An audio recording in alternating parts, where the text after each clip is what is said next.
I liked Captain Marvel. Thank you for watching. I'm just kidding. So, you wanted a video intro. Hi, I'm Amanda and you're watching Swell Entertainment. I wasn't gonna make this video because I know that regardless of what I say or how I explain myself on my opinions from the film, someone's going to have an issue with it because this is not only a hot topic in just the general sense of everything, but this is a comic book movie. I'm sorry, dudes are fucking gatekeepers for this. I just knew that there was no way I could make this video and have it be like mild, but living in fear of hate is like no way to go through life. And also I made videos critiquing Shane Dawson and Jake Paul, and I got out of that with just a couple of "you're fucking stupid" comments and some dislikes. And at the end of the day, I am way more afraid of Jake Paulers and Shane Dawson fans than I am of dude bro piss babies, okay? So I'm gonna make this video. Let's see how this goes. So let me just say, yes, I liked Captain Marvel. Do I think it was Marvel's greatest movie? No. Do I think it was a good movie that I enjoyed watching? Yes. I have things that I do like and things that I have complaints about for every movie in the MCU. And that's just how it kind of goes. Some movies I have very few complaints about, for example, The Winter Soldier. And then there's also films within the MCU that I physically can't watch anymore without getting mad. Age of Ultron. I know we got some important things for it as far as like development of plot and like the bigger part of the universe and all that, but it did so many characters dirty, and not just because they killed Pietro. So for this video, I thought I would start out male bashing complaints that I've seen because that's been a huge part of the reception of this film, predominantly before it came out. I just want to give my opinion on some of those things, and then the rest of this video is just gonna be me giving my opinions on things that I liked and didn't like in the film. Because this is my goddamn channel, I'm gonna do what I want. So like me and all of Twitter, I'm sure you saw that accusations, let's go with that, the accusations that this film had anti-men / male bashing elements and that it was all SJW bullshit. The claims that Captain Marvel was going to be anti-men and male bashing was because of this speech that Brie Larson gave at a event. The industry has gone through a major growth. We are expanding to make films that better reflect the people that buy movie tickets. But they are not allowed enough chances to read public discourse on these films by the people that these films were made for. I do not need a 40-year-old white dude to tell me what didn't work for him about A Wrinkle in Time. It wasn't made for him. I want to know what that film meant to women of color, to biracial women, to teen women of color, to teens that are biracial. And for the third time, I don't hate white dudes. These are just facts. These are not my feelings. I want to know what my work means to the world, not a narrow view. Lots of different people see movies. It's not just you. I hate to tell you that. I don't think I have to explain that to you. I think that's pretty understandable. Some other complaints that I saw are from within the movie itself, and I'm just going to talk about some of the complaints that I saw that I just straight up was like, this is stupid. The complaint that I saw was Fury. A couple things regarding Fury. He is the main male in this film, I guess you could say. We see him the most. I think Samuel L. Jackson did a great job. And don't get me wrong, I do think this movie did Fury dirty, but not in the way that you're thinking, and I'll get to that later. I truly don't give a shit that they had him wash dishes, and I don't know why anyone does. I saw that critique before I'd even seen the movie. Fury is seen washing dishes in the movie. Who gives a f? I walked into the theater and I was like, okay, they're gonna have him wash dishes. And I'm full on expecting for it to be like, hey, go do the dishes. Like they're gonna send him off to go do the dishes while the women talk or something. Like I was like, this must be so bad and such a crazy setup to like, there's no in-world explanation for why he's doing the dishes. There has to be something attached to him doing dishes that is making dudes so mad. And then I saw the movie and I was like, did we see the same movie? Because I truly think there's two versions of this movie and male reviewers are seeing a different one. Because Carol, Captain Marvel, our heroine of this film, our main character, okay? She is doing the dishes with Fury. Why are you mad? What's wrong with that? They are guests in someone else's house, they had dinner, and now they are helping do the dishes, helping with cleanup. That's called being a good guest. That's not some, oh, it's SJW bullshit. Like, maybe I could agree that, like, oh, that's, like, very loaded, you know, this is coded to be kind of like, oh, men. Like, if, say, Carol was, like, reclined on a lazy boy drinking a beer and demanding that Fury make her a sandwich at the same time, and then I would be like, okay, I get why they're mad. But that's not what happened? They're doing dishes together. What? Okay, next. Another complaint that I'm seeing is that Kree scanned Goose with their threat assessment scanning thingy, and it says species, Flurkin, threat level, high, which I see is pretty an apt assessment considering what we see later on, which I will get to in a moment. And then you have Fury, where they scan Fury, and it just goes human, male, threat, low. And y'all are mad about a joke. And I saw someone saying, well, they didn't scan Maria and she's sitting right next to him, because they're not gonna make the same joke twice. That's so stupid. But seriously though, if you think that Nick Fury, a human who we already saw get his ass handed to him by Talos earlier on in the film, is on the same threat level as a cat-shaped alien race that has tentacles that comes out of its mouth that literally helped it consume three Kree agents. Was it 3? May have been more. We're sticking with 3. And the Tesseract, and was able to house it inside its belly without dying. If you think that Nick Fury is on the same fucking level as that, like, you guys are just looking for to be mad about. Would you still be mad had the scene instead gone, they scan Maria first and it says human, female, threat, low, and then Fury just makes some comment of like, oh, it must be broken because like you're a badass or whatever, and then they turn to Fury, they scan Fury, it says the same thing, and he just goes, now I know it's really broken. Would you guys have been fine with that? I haven't seen anyone complain about this. This was something that the moment I thought of it, I was like, I can't unsee this. Are you guys mad because Coulson probably wouldn't pass the sexy lamp test? Are you? Is that it? For those of you that don't know, the sexy lamp test is actually a test for female characters in film to test their relevance to the plot. Basically, if you can take a female character in a scene and replace them with a sexy lamp, and the scene can still relatively make sense, or the plot can still relatively make sense, the character is unnecessary and the movie fails the sexy lamp test. Coulson fails the sexy lamp test. Honestly, I liked seeing Coulson in this film. I feel like they did it for fan service more than anything. Here's Coulson's origin story. He was a low-level agent who did very little aside from guard the stairs, which a sexy lamp would have done the same thing. The sexy lamps just stood right on top of the stairwell. Fury and Carol would have been probably sufficiently like, what the f?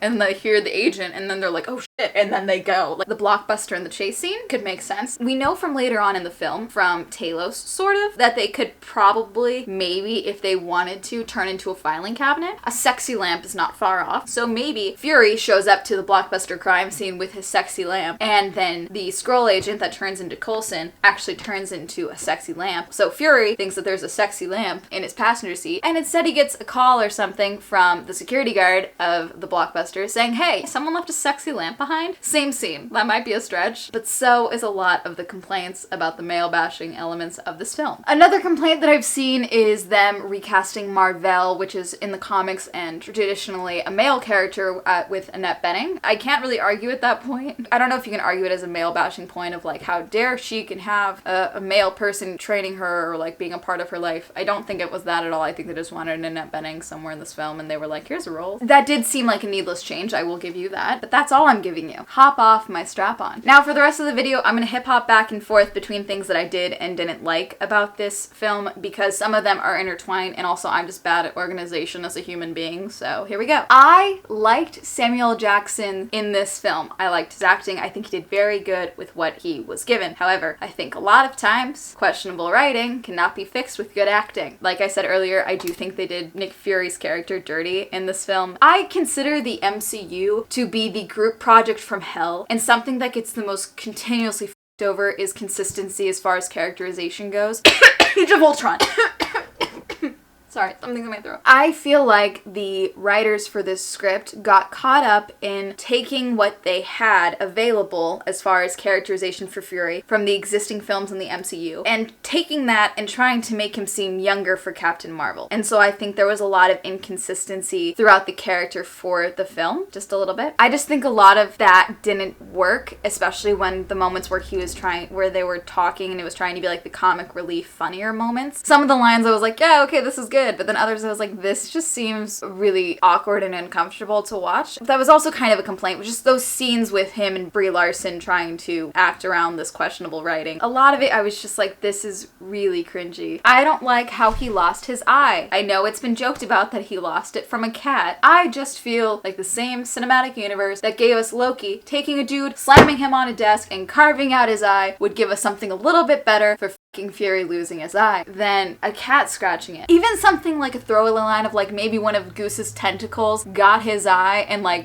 up beyond repair or some I would have been fine with that because yeah, then you can still say, oh, we lost it because of a cat. But it's something a little more fucking insane. Also, the end scene with Coulson only made it worse for his characterization. So again, the end scene with Fury, we get a lot more of like, oh, this is the Nick Fury we all know. Like, that was the most on-brand Nick Fury in present day in the other MCU films, in my opinion. In that scene, he's lying to Coulson, obviously. He's like kind of he's putting on airs like, I'm this badass. It's classified. I cannot confirm nor deny the details of this case or whatever we as the viewer know that he's putting on airs and lying. The scene just kind of implies that Fury's actions and characterizations and the thing that he has said for like the rest of the MCU was all an act. I don't know. Let me know if you disagree with that one. That whole scene just seemed to cheapen the character a little bit for me. I have a really bad crush on Jude Law, and seeing him as the villain didn't help things. My crush on Jude Law is getting so bad to the point that I almost put myself through going to see Fantastic Beasts 2: The Crimes of Grindelwald just to see him in it. But I mean, I must still have some self-control because I still haven't seen the movie. I like the Skrulls storyline in this, but it did seem just a little bit close to reality for me given our current political climate. You know, like how on Hala, the Kree were broadcasting how many days it had been since the last Skrull invasion, and how we are shown a image of a Skrull transforming into a child to imply that no one is safe and that you shouldn't trust anyone, not even children. Refers constantly to like invading borders, and the word infiltrate is used a little bit. I'm gonna move on to a different point now because this channel is the only form of my social media that I have yet to get political on. For my sanity, I just need this to remain a mostly politic-free zone. So, next topic.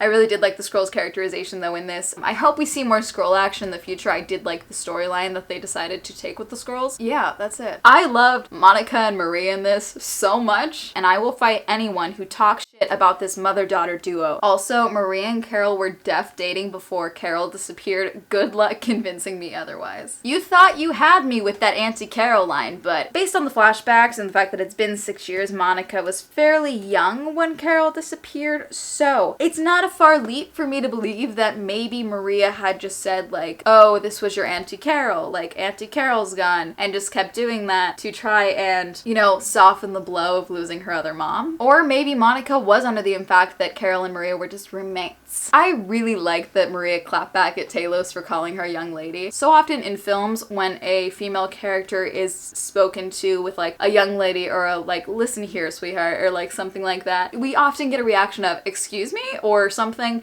and then before they can lay into them, someone's like, okay, we don't have time for this, cuts them off or switches topics or whatever, and they just kind of brush over the part so that no, the clapback doesn't happen. So the clapback doesn't happen. I need a nap. I want to see more of Maria and Monica in the MCU moving forward. However, we have to keep in mind that Captain Marvel was set in 95, and let's say Endgame is taking place in like 2019. So it's been over 2 decades since the events of Captain Marvel. So that kind of gets into a little bit of a questionable area for a sequel for Captain Marvel, because yes, they could go the Wonder Woman route and just set it back in a different time in the past, but even then we may not get Maria and Monica, because if Carol comes back to Earth in that time, because we know she left to go help the Skrulls find a home, if she comes back in that time, then they'll have to explain, okay, well, if she was able to come back to Earth at this point, why didn't she come back for the Chitauri invasion, or Ultron, or any of the other bullshit that happened in the MCU? If we do take place in the future, let's say that Captain Marvel 2 takes place after Endgame, in which place Monica is gonna be in like her 30s-ish. If we get that, then I need Monica to be a badass rocket scientist, just kicking ass and taking names in the sciences. I need it. I want it. I think there's high hopes for Captain Marvel 2 happening in the 20-year gap because of the Ronin comments, and then also her sending, oh my god, Jude Law's character. Why can't I remember his name? Kill me. Oh my god. Anyway, Jude Law sending Jude Law back to Hala to tell the Supreme Intelligence Carol is coming to end it. I think we're gonna see a lot more of that, in which case she's not gonna come back to Earth, but she'll still be traveling to other planets, which I think would be cool. Like I said earlier, some of the dialogue in this movie was just bad, poorly written. The scenes with Maria and Carol I thought were really well done. The scene in the kitchen where Maria and Carol are talking, I just think Lashana and Brie did such a good job in that scene, and just Lashana's monologue talking about how hard it was to lose someone like that. I was like, I'm sorry, you guys were so together. It was great, but also they were so dating. It was just beautifully done. I really like that that they had Carol be kind of like quippy and cocky when she's fighting, because I think that it would have been so easy for them to have just made her a carbon copy of the Black Widow and just have her be more stoic and just grunting most of the time, but have her being kind of quippy, I guess, really added like some more personality to her character. That being said, some of her quips during the fights, I was just like, this seems familiar. And I haven't seen anyone say this. This is just me being a nitpicky little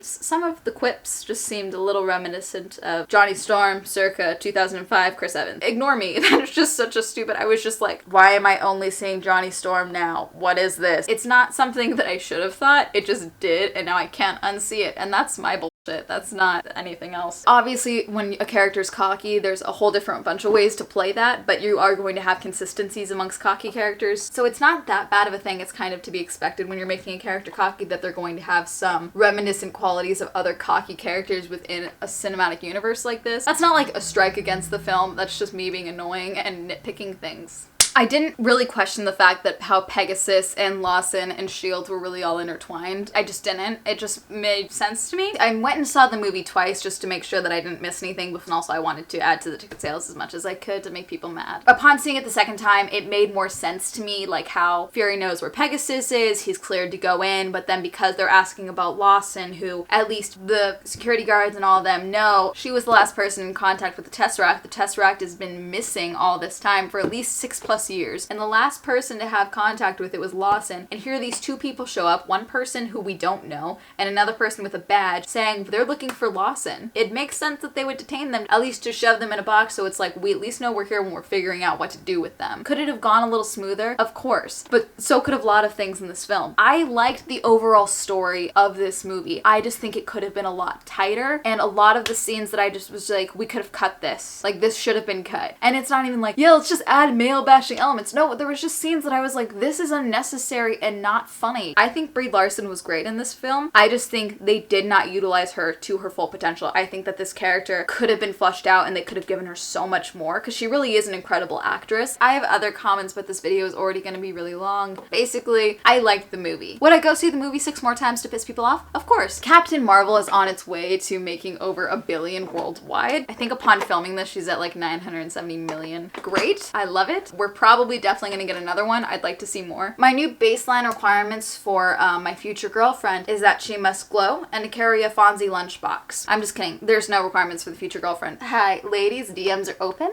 Men, DMs are also open, but you must come with a meme as a peace offering. I think that's fair. I would like to say that I'm excited to see how Carol has developed over the last 20+ years in Endgame as a character and as a hero, and just how she's evolved. But if I'm remembering correctly, I believe that the majority of Infinity War was shot before filming Captain Marvel, and yeah, they did quite a bit of reshoots, but I'm not hopeful that we're gonna get a lot of character development for Carol. I'm not. I mean, maybe throughout the course of the film we might. I know the Russo brothers are evil sons of bitches, and they're giving us all the fake content, and they're slipping in fake scenes and edited images and all this other shit. It looks like Endgame is going to take place over the course of a couple of years after the snap, so maybe we will see some development for Carol as far as like her relationships with the other Avengers, because she's going to be working with them to try and reverse this for the span of a couple of years. But there's so much that needs to happen in this coming movie. I don't know how much of like character development we're gonna be getting from a character who's still fairly new to the universe, when we have all these other established characters who they're trying to give the send-offs that they deserve, which they have to do, because you know if they don't give them the send-offs they deserve and they kill them in really stupid ways, everyone's going to revolt, myself included. So I don't know what we're gonna get as far as Carol Danvers for Endgame, but I'm looking forward to post-Endgame for her. We'll see how that goes. I hope they just get more of an idea as far in the future as like what they want for the character, and for future scripts they just keep it to a much tighter storyline and they just maybe limit the writers a little bit more. I don't know. We'll see. I have anxiety. Thank you for watching. Did you agree with me? Do you disagree with me? Do you hate any of my points? Do you like any of my points? Do you have your own points? Do you think I'm a dumb SJW? I don't care. Feel free to comment down below. It still helps my analytics. Like, comment, subscribe, and all that good stuff if you'd like to see more of me and all my content. Follow me on all my social media. I'll put all that up here. Thank you to Aaron and Sarah for supporting this channel, and if you'd like to also support me on Patreon, I'll leave that link down below, or if you'd like to buy me a coffee, that link will also be down below. And that's pretty much it. I know I'm bad at endings. I will be going to see Endgame. Thank you for watching and all that good stuff. I'm gonna end this video. Peace out, rock on, sleep tight.